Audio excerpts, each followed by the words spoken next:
seexano oo ma shaqaysan karna markaan shaqaysanayna way dhacaan oo ifirday wayna dhacaan Soomaaliya waxaan ka codsanaynaa dadka Soomaaliya jooga isburbursanayo بليز إن قانسي وحي لا دشنوغه هليان حكم قار قبل نودي ساني ودنكينا نو نبدايان وارو صعبين كستوانا للدلال اسبتالada nagu ma dhaafo South Africa location-madeeda waan ugu la qalqalaa ana waxaan qana la magacayga qaali cabdi dhaqana la dhaho oo wadanka South Africa 8 sano joogo waxaan dhibaato ahay wadanka kuma haysano sharci ma haysano nolol ma haysano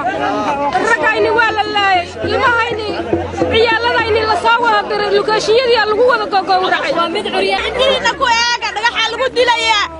ciyaal yar yar baa lagu fasaxaya waa nuqoonay adduweynuhu hana soo gaadho adduweynaha muslimiinta loo soo duceeyaan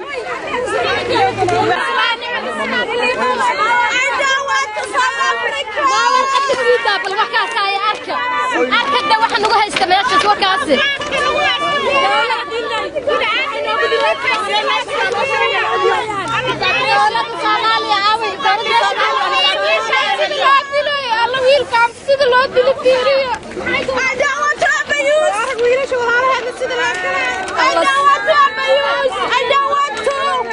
South Africa waxaan ka codsanaynaa inay dadka walaalaha dhibaatada ay ku hayaan cawiya casir maalin kasta ay qalanayaan inay stop gareeyaan waxaa loo inaayay ilaahay ku walaalahay